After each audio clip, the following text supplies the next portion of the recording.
राम राम मित्रों, सभी का स्वागत है ओपी हिंदी क्लासेज में। और शिक्षण विधियों की अपनी कक्षा चल रही है। इससे पहले मैंने लेखन अनुकरण की सहायक विधियाँ और आपको मौन वाचन और सहस्वर वाचन के बारे में चर्चा की थी पिछले वीडियो में। आशा करता हूँ आपको बहुत अच्छा लगा होगा, आपकी तरफ से बहुत रेस्पॉन्स भी मिला।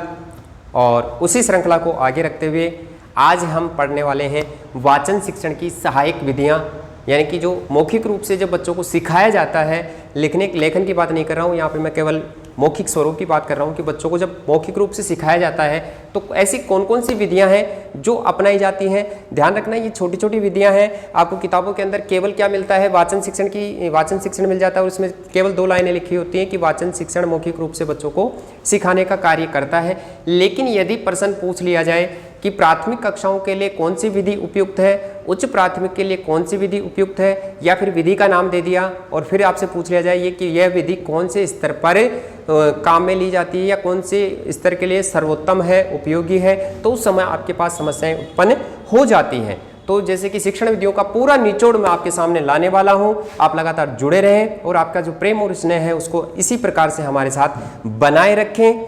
अगर आपको जैसे वीडियो पसंद नहीं आ रहा है तो आप जैसे कि चैनल से हट सकते हैं, कोई दिक्कत नहीं है। मैं आपको बार बार कहता हूं कि आप एक बार जैसे कि दूसरे वीडियो को देखें, फिर उसके बाद में जो मैं आपको बता रहा हूं वो देखें और उसके बाद में आकलन करें और फिर आप खुद उस चीज़ को अनुभव करें कि हमें कहां से क्या कुछ कितना अच्छा मिल रहा है। मैं अपनी तरफ से पूरा देने का आपको प्रयास कर रहा हूं। और आपको जैसे कि शिक्षण विधियों से संबंधित कोई भी समस्या आपके पास होती है, कोई भी प्रश्न है आपका, तो आप जैसे मुझे व्हाट्सएप नंबर पे आप संपर्क कर सकते हैं। यहाँ पे यूट्यूब पर भी आप कमेंट्स के माध्यम से अपना प्रश्न लिख सकते हैं। आपके जैसे कि प्रत्येक समस्या का निराकरण करने का यहाँ पे प्रयास किया जाएगा। तो यहाँ पे जैसे कि आज पढ़ने वाले हम वाचन शिक्षण की विधियाँ, ऐसी कौन कौन सी विधि हैं। तो सबसे पहले नंबर पे आपके पास आती है अक्षर बोध विधि। 1 नंबर पे आपके पास कौन सी आएगी, अक्षर बोध विधि।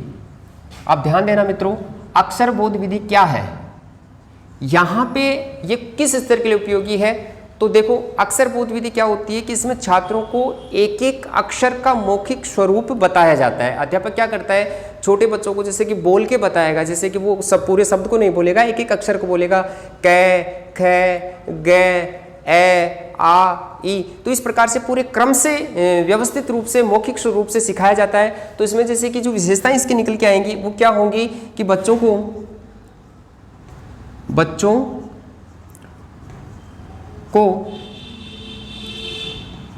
एक एक अक्षर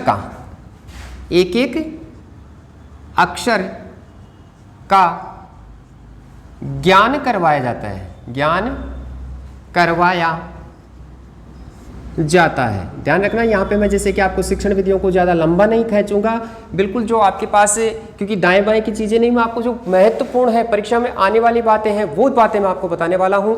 तो यहाँ पे ध्यान दो, अक्षर बोध विधि की सबसे पहली विशेषता क्या हो गई, बच्चों को एक एक अक्षर का ज्ञान करवाया जाता है। ठीक है, इसके अलावा ये किस स्तर के लिए उपयोगी है, तो यहाँ पे ध्यान देना, इसकी दूसरी विशेषता क्या निकल के आएगी, ये प्राथमिक स्तर के लिए। कौन से स्तर के लिए, प्राथमिक स्तर के लिए, प्राथमिक स्तर के लिए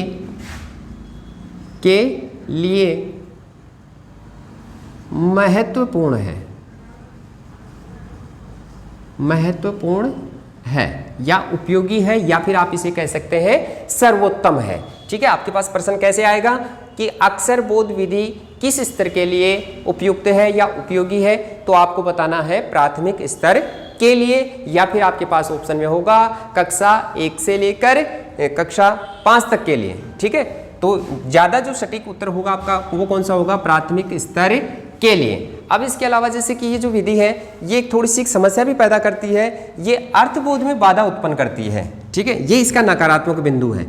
नकारात्मक बिंदु क्या है, अर्थबोध में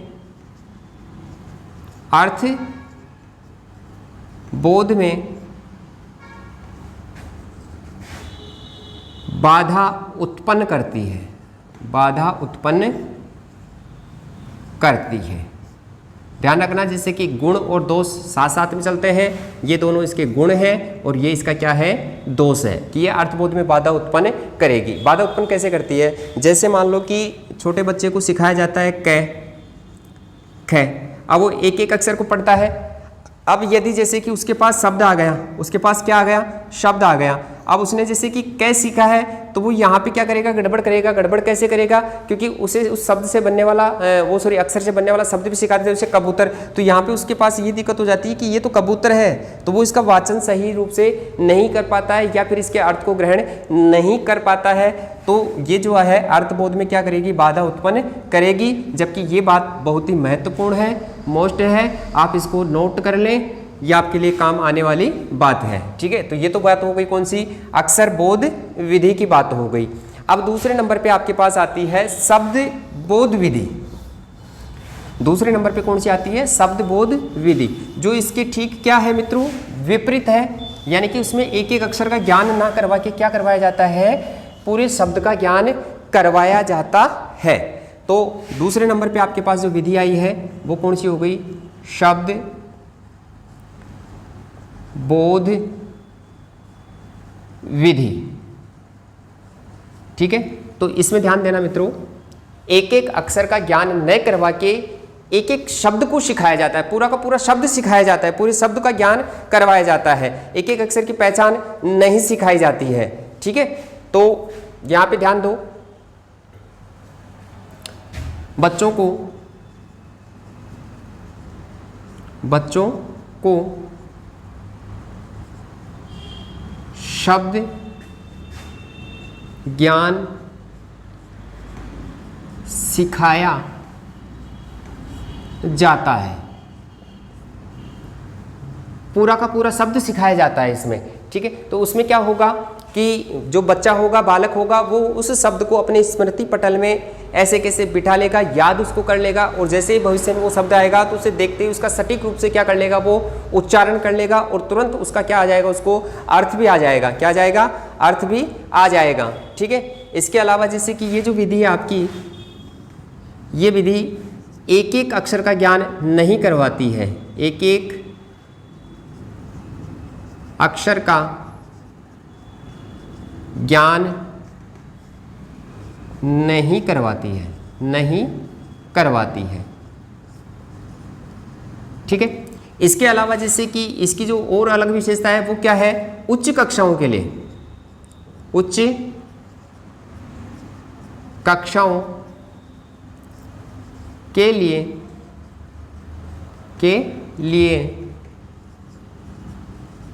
उपयोगी है।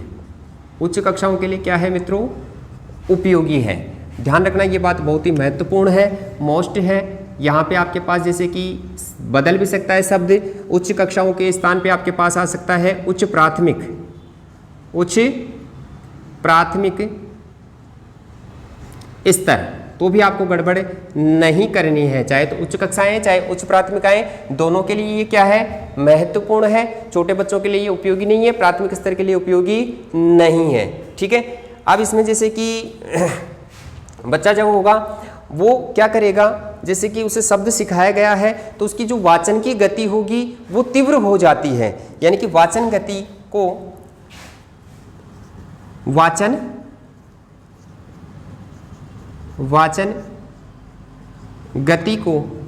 बढ़ाती है। क्या करती है मित्रों, बढ़ाती है। वाचन गति को क्या करती है, बढ़ाती है, तीव्र करती है।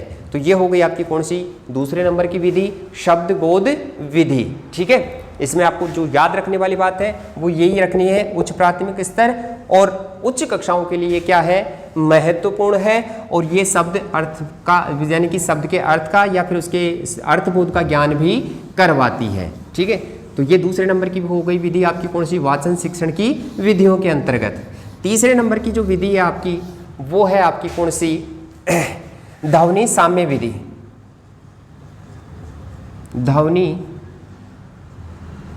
साम्य विधि, ये तीसरे नंबर की विधि है आपकी। ठीक है, वाचन शिक्षण की तीसरे नंबर की विधि है। ये क्या है, ध्वनि साम्य विधि। इसमें क्या होता है, जैसे कि अध्यापक एक समान उच्चारित होने वाले शब्दों का ज्ञान बच्चों को एक साथ करवाता है। ठीक है, तो यहाँ पे मैं लिख दूँ कि एक समान अध्यापक अध्यापक एक समान उच्चारित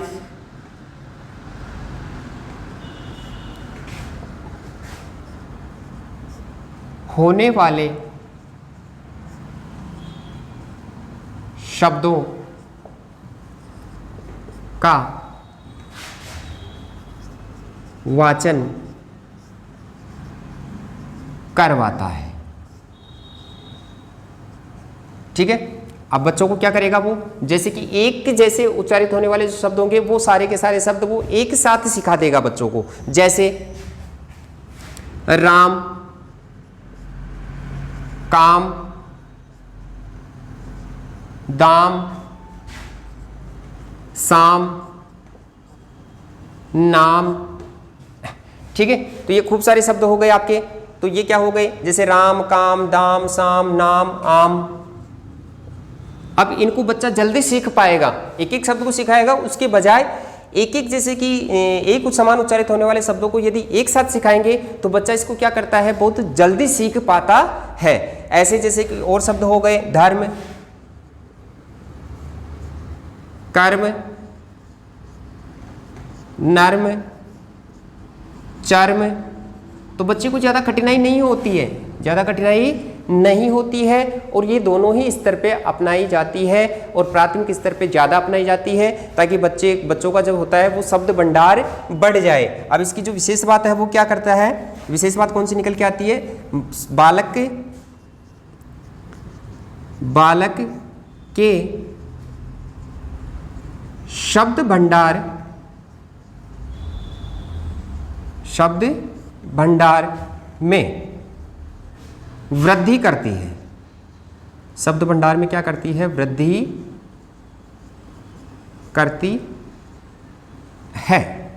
ठीक है, ये बात बहुत महत्वपूर्ण हो गई आपकी कि शब्द भंडार को बढ़ाने वाली विधि कौन सी है, तो आपको बताना है ध्वनि साम्य विधि, यानी कि कम समय में अधिक शब्दों का ज्ञान बालक को हो जाता है, और वो अपनी तरफ से भी ऐसे शब्द ढूंढता है फिर किताब में से, क्योंकि गृह कार्य में जब दिया जाता है तो जैसे कि वो ऐसे शब्दों को ढूंढता है और फिर उनमें ऐड करता जाता है, जोड़ता जाता है, और उसका शब्द भंडार बढ़ता जाता है। ठीक है, तो इसकी जैसे कि ये तो जैसे कि विशेषताएं हो गई। अब इसका एक नकारात्मक बिंदु भी है, दोष भी है। इसका क्या एक दोष भी है। दोष क्या है मित्रों, कि कई बार क्या होता है, अनावश्यक शब्द हैं ऐसे जो कभी काम नहीं आते हैं, उन शब्दों को भी बच्चा सीख लेता है, तो ऐसे अनावश्यक शब्दों का भी वाचन करना पड़ता है जो उसे बहुत काम आते हैं। ठीक है, तो ये क्या हो गई, उसकी कमी हो गई।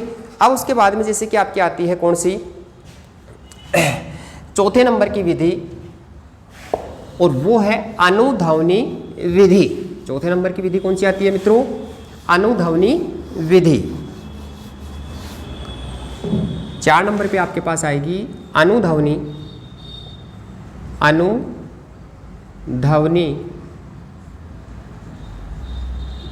विधि। अब मैं आपको पहले बताना चाहूँगा कि ये इतनी महत्वपूर्ण नहीं है अनुध्वनि विधि। ठीक है, इस विधि में क्या होता है कि लिखा तो कुछ और जाता है और बोला कुछ और जाता है। ठीक है, तो ये क्या है आपके, जैसे कि हिंदी में बहुत कम काम में ली जाती है। उसका कारण क्या होता है कि हिंदी में जो बोला जाता है वो ही लिखा जाता है, और जो लिखा जाता है वो ही बोला जाता है। अब आपको जैसे कि मैं अंग्रेजी का एक शब्द बताऊं, यहाँ पे जैसे कि आपके पास आ गया PUT, यहाँ पे आ गया BUT। अब यहाँ पे आप देख सकते हैं बीच में एक स्वर आया है अंग्रेजी का U। ठीक है, अब इसका जो उच्चारण होगा वो होगा क्या, पुट। उच्चारण क्या होगा, पुट। लेकिन यहाँ पे जो उच्चारण होगा वो क्या होगा, बट। ठीक है, तो यहाँ पे जो ये यू आया है आपका, ये ओ के रूप में उच्चारित हो रहा है, लेकिन यहाँ पे आया है ये ए के रूप में उच्चारित हो रहा है। ऐसे आप देख सकते हैं कि कै के लिए अंग्रेजी में जैसे कि के भी काम में आता है, सी भी काम में आता है, CH भी काम में आता है। ठीक है, के से जैसे कैमल, काइट। ठीक है, ये आपका हो गया जैसे कैमल, ये केमिस्ट्री। तो इन सभी के लिए जैसे कि कौन सा वर्ड काम में आ रहा है, कै काम में आ रहा है। तो अनुध्वनि विधि है आपकी, ये हिंदी के अंदर महत्वपूर्ण नहीं है, या फिर मैं ये कहूँ कि हिंदी में प्रयोग में नहीं लाई जाती है। ये अन्य भाषाओं में प्रयोग में आती है, या दक्षिण भारतीय भाषाओं में अधिक काम में ली जाती है। ठीक है, तो ये हो गई आपकी कौन सी अनुध्वनि विधि। आज जो मैंने विधियां बताई आपको कैसे लगी जरूर बताएं। धन्यवाद।